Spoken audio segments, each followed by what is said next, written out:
Hello, and welcome to our podcast. Today, we're going to talk about a couple of things, but we're going to focus on gratitude. And I'm going to make a couple of statements up front that we're going to explain as we go through. Gratitude is an immense power that we can tap into should we choose. Many people believe that we know, and it can be minimized relatively quickly if we say that we know. But it is such an immense power. It's one of the biggest mistakes we can make is saying, I know, when we think about gratitude. The only way that I would challenge that is if we say, I know what I'm grateful for. Because gratitude is an opening, and when we say, I know, we're closing to the information. We're putting up our words are creating a barrier to allowing something in, to move from our head to our heart and really gain understanding and really know. One of my favorite sayings has always been, you don't know what you don't know. And expanding on that, we would say, you don't know what you don't know, because to know is to do or to have or be. So if you don't do, you don't have, and you're not being, then you don't know. So there's a lot of people that will talk about different ways to get ourselves in a better, healthier physiology. And people say, oh, I know what to do. And we say, well, why? Why don't we? So when I weighed 300 pounds, I'd say I know how to lose weight. That wasn't wrong. I did know how to lose weight. I had proven it over and over and over. I didn't know how to sustain the improvements I had made and turn that to a continuing move forward. That's been the same for me with many other things in my life that were not working for me. They temporarily work, but not necessarily in the long term as far as sustained change.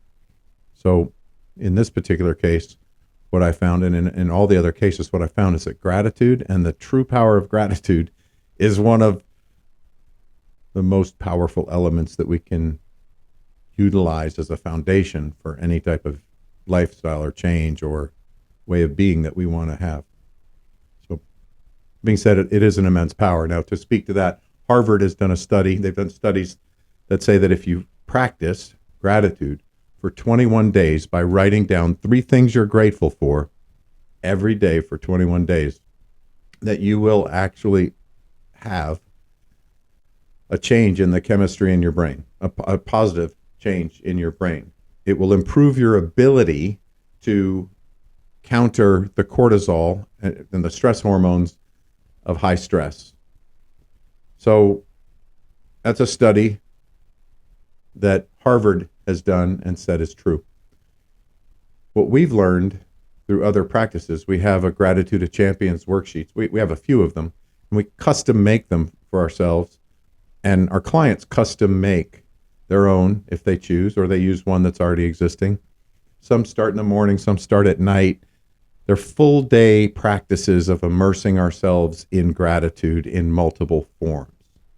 We engage more part of our senses, more senses, to really infuse gratitude into our lives. And we can achieve the same sense or feeling that comes from that 21-day practice in under 10 days.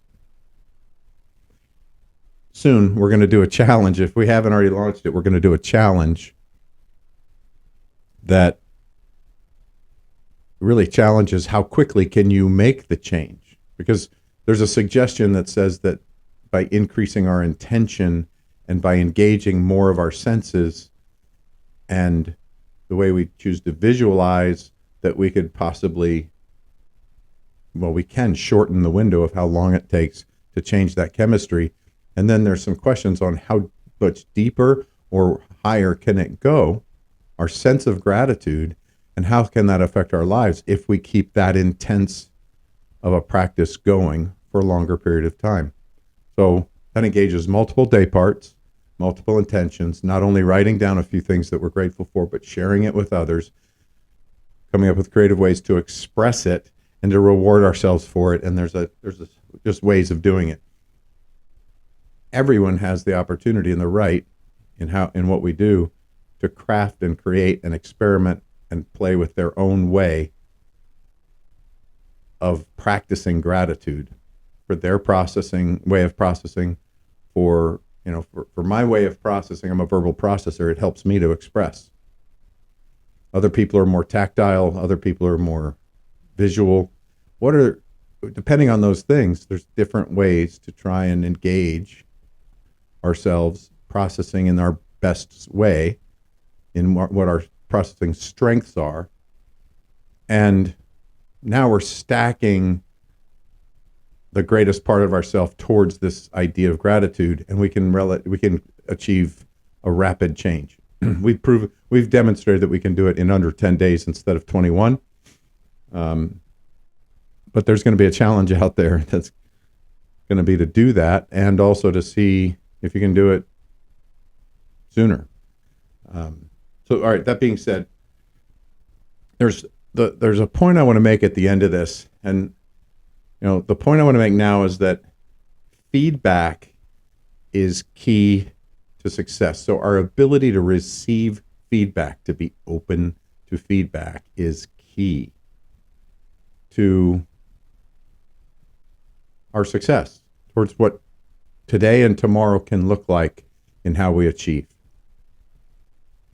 So our ability to I say that because our ability to receive feedback is our ability to learn from what we've experienced, whether it was in the last 5 minutes, in the last 5 years, or so, anywhere from the past, or even better, currently. What is the feedback from the universe that tells us where we are doing well and where we can improve? If we ask the right questions, right? So let's take a step back. If we ask the right questions, feedback can be very valuable. But before we can get to asking the right questions, for me and for everyone else that I know, we first have to become okay with receiving the feedback. Now imagine being in a highly attuned state of gratitude, feeling good about all the things you like in the world, things you see that you are appreciative of, noticing what you'd be thankful for, what you are thankful for, what other people are thanking you for, just really feeling in that zone. How much more open you would be to hearing feedback without judgment. When I'm not in a sense of gratitude, I'm in more of a sense of judgment and critical thinking and looking at what I don't like and what's not working. So when I get feedback, I'm focused on what I don't want to see, what I don't like, what hurts. It just a different energy. So if you can take a deep breath, if you're driving and listening to this, keep your eyes open and don't take a deep breath in a meditative way. Focus on driving. But clear the energy anyway and take a deep breath and just think about what it would feel like, what it does feel like when you're grateful and in a state, an emotional state of gratitude.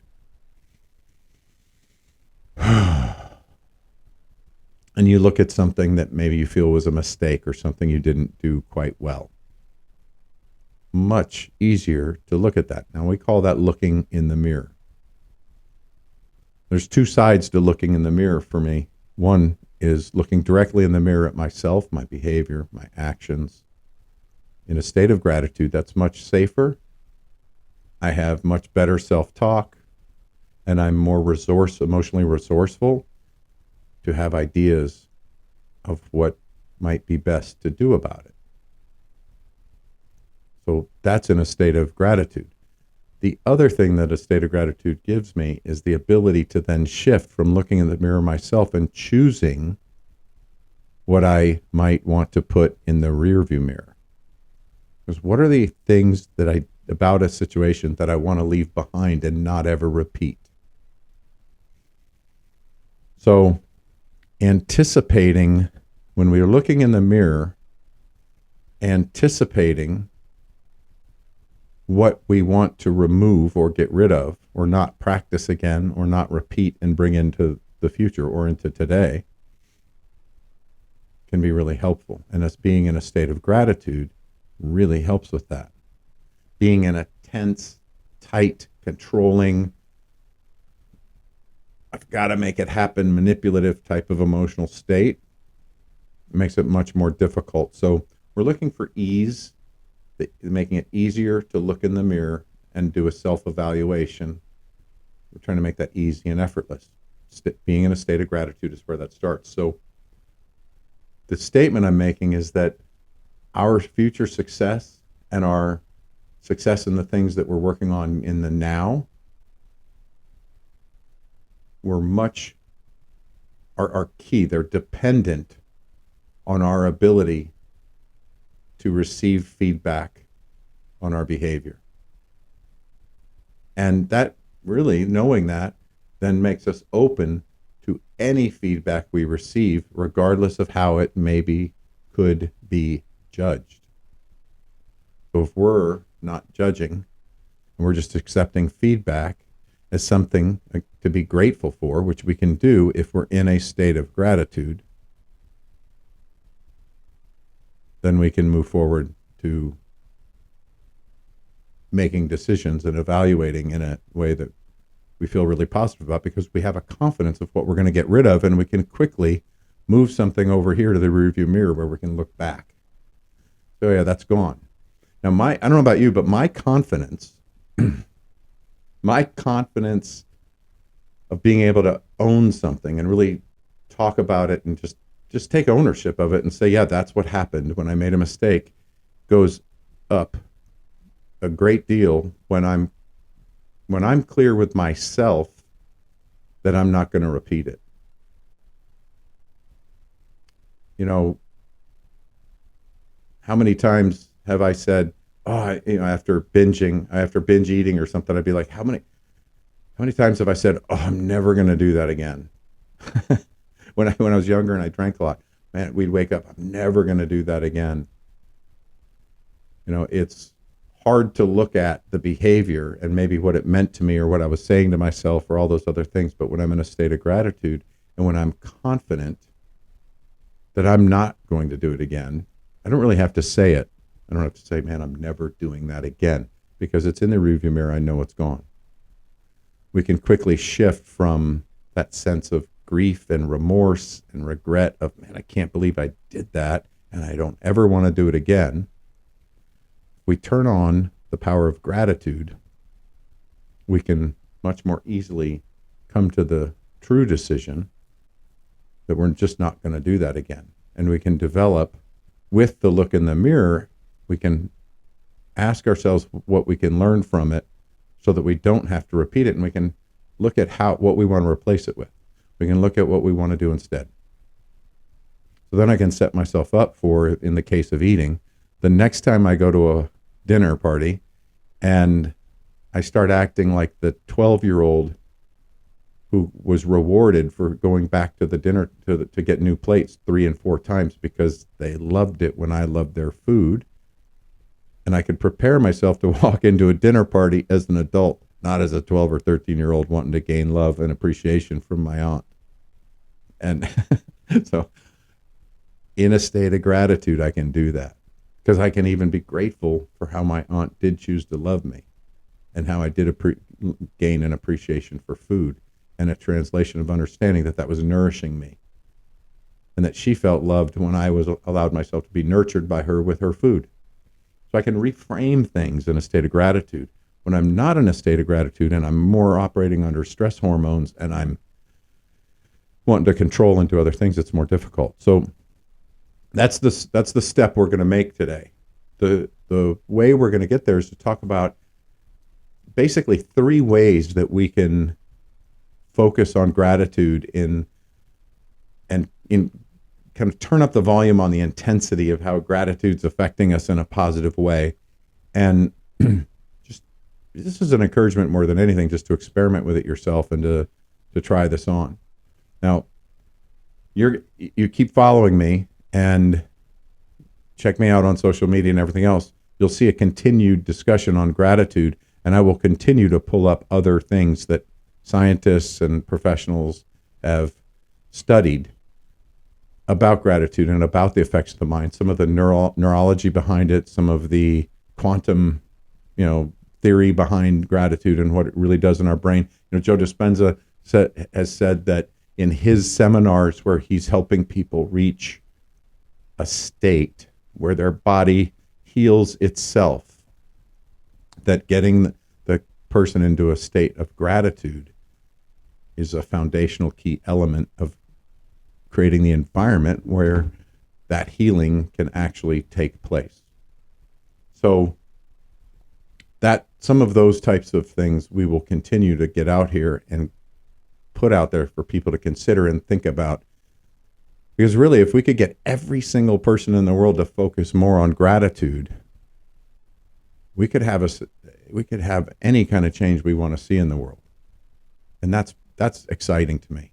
So let's step back now to what we were going to talk about. There's three things about gratitude that I think are worth talking about, just as a standpoint of getting a start of increasing our awareness of how it really affects us. And one is thinking about anything we might want to thank someone else for. So just looking at what's going on around our life, maybe it's so good example. Even if we walk into the kitchen and let's say it's at home and one of your kids or one of your spouse or someone else that is living there or staying there has left a mess in the kitchen. We could choose to be upset about the mess in the kitchen, or we could be grateful for what they made. Hopefully we got a bite of that cookie or whatever it was, right? And that's easier to be grateful around that standpoint. But maybe we could just be grateful that we're not living alone and that we have love in our home and that we have someone living in our home that's not so fearful based that they have to clean up everything. Now, that doesn't mean we don't want them to clean up. I'm just stating there's many ways to filter and look at things to help us be grateful.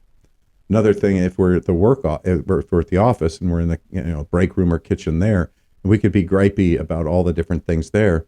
But we could also just be grateful for the fact that we're in a community of work and that we have an opportunity to try and learn how to impact someone else and maybe help someone else understand something that's important to us about a cleaner environment or picking up after ourselves. And what do we know? They might have we have no idea why they might have left that there. And if we push too hard, and this has happened, we push too hard on something because we think it's right, we oftentimes find out that there's a really good reason why it happened. So solving the tension within me that I find because of some outside experience, that's my gift, and that's the gift to me, and that's feedback from the universe to me that I can see more easily if I'm standing on a platform of gratitude. Because when we're grateful, we're also humble. So what would we be thankful for others, even when we see things that might trip us up and want us to be critical? That's almost a more important time to try and find something that we could be grateful for. So along with that, what are other things that we like? It could be that there's a tree in the front yard that offers shade. It could be the way that the light's coming into the window. It could be the sense of air coming into our lungs. It could be anything that we find is positive, helpful, something we can be thankful for. That is what gratitude is. Okay. Next step is to think about how we receive thanks from others. What are we doing to put an attitude of gratitude out into the world? What are we doing to help create an environment where people have things to be grateful for? What if seeing the messy kitchen is our call to action to jump in and help and clean the kitchen? There's days I would have said, man, I'm not doing that. I've been saying for months, you need to clean the kitchen. You need to clean up after yourself. It's your chore, whatever. I could stay in that state of tightness and tension. Like, darn it, they're not doing what I've asked them to do, and I can come from a sense of responsibility, and I can have all these great reasons to get tight, or I can release all of that and stay grateful. I guarantee you,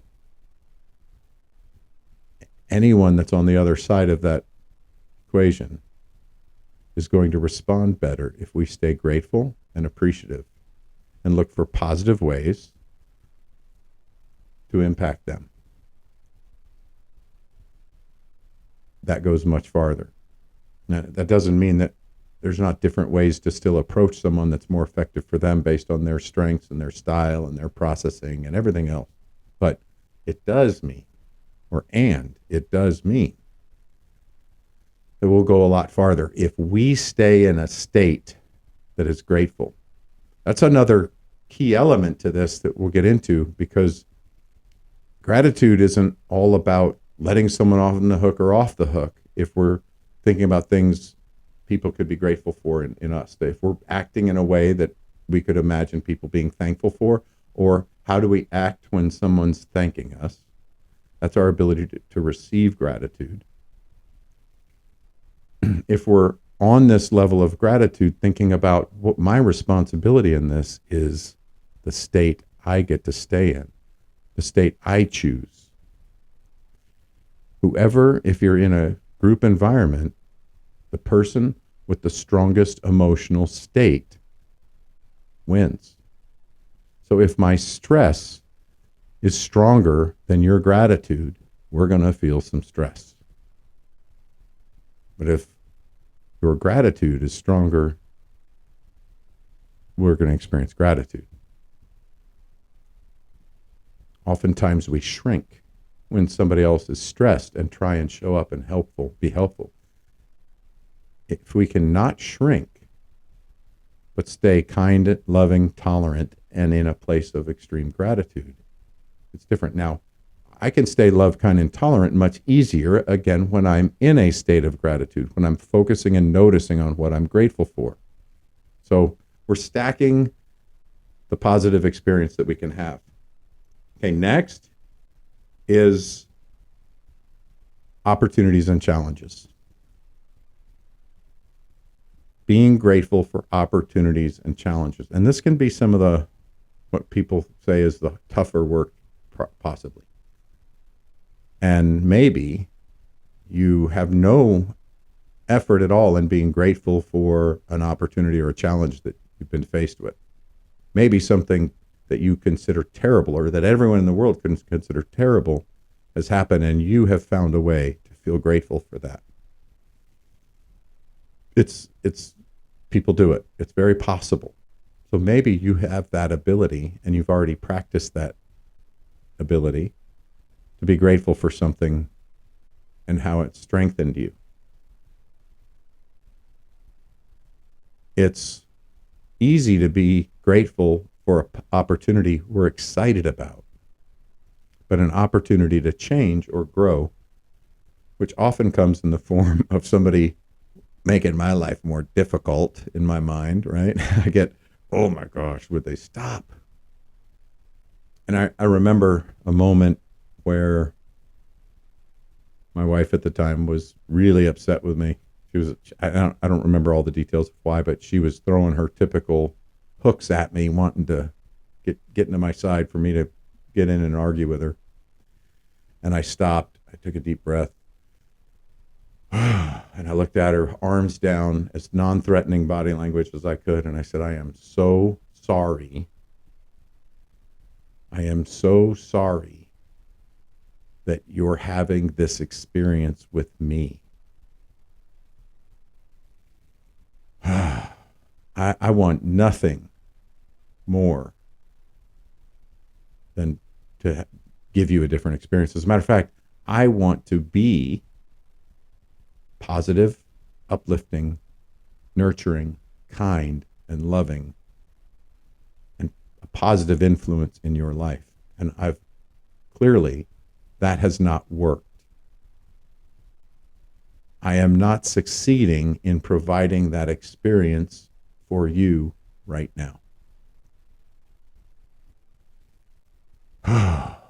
Completely diffusing and different. And anyone who wants to try that, I urge you to try it. It really works. I could not have done that without practicing an extreme level of gratitude, so that I was prepared when I walked in and found her angry and upset and triggered and wanting to, and she's coming from something from the past and some trigger that happened in something that affected her and making it about me, wanting me to show up in a way that solves her problem. And I knew I had chased that long enough and tried to do it. It didn't work. So stopping and just owning the moment made all the difference in the world. And I could not have done that had I not been practicing a solid amount of gratitude, an extreme level of gratitude, which is what our worksheets do. So it's actually around the time that I developed some of the practices that went into these worksheets. So that being said, it's easy to be really excited and grateful for an opportunity that we love and that we want. It's possibly less and more challenging, less likely that someone will be immediately grateful with something that they consider to be bad that just happened. I'm not always grateful that I left my wallet at home on my way to the airport and I really need it because it has my ID. However, I don't know what might have not happened because I had to go back. So just staying grateful for what I don't know and for the fact that I'm healthy and safe, and I might be late and I might miss a flight. That's a lot better than maybe what could have happened. So just considering that there might have been some protection from the universe in that, I'm much, again, more likely to see that if I'm in a state of gratitude. So the other parts of this are how this feeds into all of the other work that's happening in the world when we're trying to change our mindset, trying to get ourselves in the right spirit of flow, of staying in the flow of the universe, in the flow of abundance, in the flow of love and kindness and resources and opportunities. If we want to stay in the flow, the best way to do that is with this foundation of gratitude. So when we go to meditate, I have tried meditating when I'm in a state of stress to calm myself down. And I would prefer in those moments to use breathing practices that are meant to calm. Maybe use a kumosu and breathe through the Japanese kumosu that is known, 5 deep breaths through that, blowing, exhaling through that does another, changes the chemistry in our brain. Or maybe it's breathing in a count of 4-4-8 or 4-5-6, or, there's all these techniques that we can get into. But when I'm under stress, I'd rather breathe to bring myself down into a place where I'm not as stressed, where I can do more regulatory breathing and just notice staying at a calm state. Then I can meditate. Well, again, I can do that better if I'm already starting from a place of gratitude. So gratitude's about automating gratitude, using gratitude as a standard of living. We then be able to we're able to automate that, just have that natural way of being. But before we can automate that, we must become optimal in how we experience and express it. As soon as we become optimal, that's usually because we've automated pieces of it, and then we can choose how we automate it. So the next thing is when we get into contemplation. So really key elements of goal setting. And when we get into strengths and we start looking at how to utilize our strengths toward the achievement of something, a desired result. When we're wanting to really move in that direction, we want that state of gratitude. Contemplation and visualization are very important. And for me, contemplation and visualization are an extension of meditation because I want to be in somewhat of a meditative state so that I'm calm and peaceful and breathing and regulated and open so that then I can put a word or a phrase out to contemplate, and I'm in a listening state where I can hear intuitive thoughts and notions that are important for me to hear. Now, if I then want to move into visualization, I'm going to tap into the emotion, which is the key of visualization in trying to reach a goal, is to tap into the emotion of what it's going to feel like when we experience the success that we desire, whatever that success is. If the achievement is to own a new car. It's, we could say, mechanically simple to go to the car dealership who has the car we want and drive it, smell it, experience it, touch it, lean on it. And then that adds some of our senses into the visualization, but it also adds to our ability to be grateful for it. Thinking about how grateful it might be to have a cooled seat if you live in Arizona, or a heated seat if you live in Alaska. How grateful would we be for heated steering wheel? In cold weather, that can be fabulous. So we can tap into gratitude. We can tap into all of the feelings we want in visualization if it's something that's simple. But what if it's something we've never experienced before, with how deeply we love, or how good we, or how intensely we experience an expression of sharing, learning, and understanding about another human, and excelling the lives of our children or our spouses or our parents or siblings. If we're trying to connect with someone relationally, we can do that again much better with that level of gratitude. But we want to visualize what that feels like. And if we haven't been there yet, it's another way to stay open and consider that. Now, there's a lot of ways to do that that aren't about gratitude. Sometimes it's thinking through, what problems will I have when I get there? But here's the thing. If you don't have a positive frame around the problems you have now, and you don't have some sense of gratitude for what those things are teaching you, how difficult is it going to be to visualize the problems you're going to have then? Life doesn't just stop. People don't just become successful. They don't achieve a goal and then have no problems because that goal's achieved. Life keeps happening. And the goal being achieved isn't typically all done in the moment it's achieved. It's done in all of the actions on a daily basis leading up to that. So gratitude is critical to establishing the life we want to live.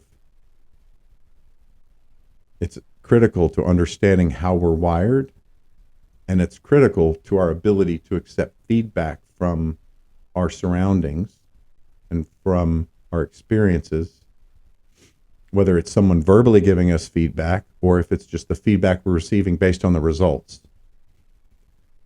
And these things are absolutely done more efficiently and optimally when we are in an optimized state of gratitude. So I urge you to join me in gratitude practices as we move forward. Stay tuned. If you haven't already taken a challenge to step into gratitude from a different filter, from the filters we're going to offer it in, jump in with both feet, or all fours if you're feeling more animalistic. Lions, not sheep, and be a lion and jump in there to gratitude, right? That would be all fours. And we could be grateful for that spirit to be flowing through us, right? It's funny. That's one of the things. I'll just end on this because I think it's funny. But that's one of the things that I'm not grateful for all the time. I see all these guys at the gym with all these different logoed T-shirts and stuff. And I think the Lions Not Sheep is a great concept and a great idea, and people are having a lot of fun with it. But I see a bunch of people getting together saying Lions Not Sheep and and it's kind of like the person with whatever their church is, a big bumper sticker promoting their church, but they're driving through traffic and flipping everybody off. So you see, it doesn't give you a very good impression of that church, right? They're angry. It's like, man, I don't know if I want to go to that church or not. And that's no reflection on the church. That's just humanity. We get to see each other in all of our imperfect states. And we all have the opportunity to make ourselves, to work with ourselves to be more in flow with the universe. And it's not worth trying to be perfect. It doesn't work. I'm not going to say everyone's going to flip someone off on the road, but everyone's going to get frustrated and angry on the road at some point in their life. And how are they going to behave, right? So if we're grateful, we may not flip anyone off more. But my point is the same thing in the gym with Lions Not Sheep. And I start getting these attitudes. If I'm not grateful, I'll start getting these attitudes that say, We have a frontal lobe, people. Like, stop comparing yourselves to four-legged animals that don't have a frontal lobe. How about we just humanize ourselves? How about we just be human and real and stop putting on these fronts and these personas? Stop putting these faces on that don't include someone who doesn't feel that strong that day or whatever. And I'll just get on these rants and be on these soapboxes in my own mind. Nobody knows I'm doing that. I'm doing my thing in the gym. And in my mind, I'm on these soapboxes, just letting everyone have it with some idea or judgment or opinion I have over how they could do something better. And I know a couple of people, when they listen to this, they're going to come back and give me a hard time because they've been in the gym with different shirts like that, and we've had interactions about it. So that'll be fun. But look,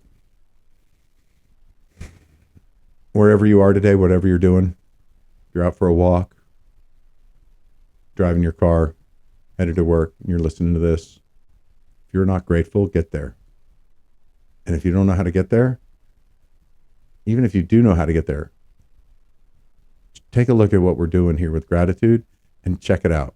And if you don't look at it here, just Google gratitude for yourself and look at the science of gratitude and how it helps and what it can do for you. It's a call to action that is non-threatening and gives you a foundation for anything you want to do. Anything. And you will do it better and more successfully if you've taken gratitude really seriously and turned it up in your life to the highest volume you can. We'll see you again next time. Thank you for being here, listening, and participating. Thank you for joining us for another amazing episode of The Point with me, Jeff Spikes. The greatest compliment you could give me is liking, loving, and sharing this episode with all your friends. So please, if you're on Spotify, iHeart, or iTunes, leave a 5-star rating and review. If you're on YouTube, like and subscribe. Make sure to tag me. I love hearing from you, the listeners of this show. The links for all my social and iTunes are in the show notes. Also, if you'd like to engage with me in anything related to my coaching, consulting, speaking, or programs, please visit jeffspikes.com for everything you would need to know to engage with me offline. And lastly, thank you for your time, your attention, and your consideration. This is The Point.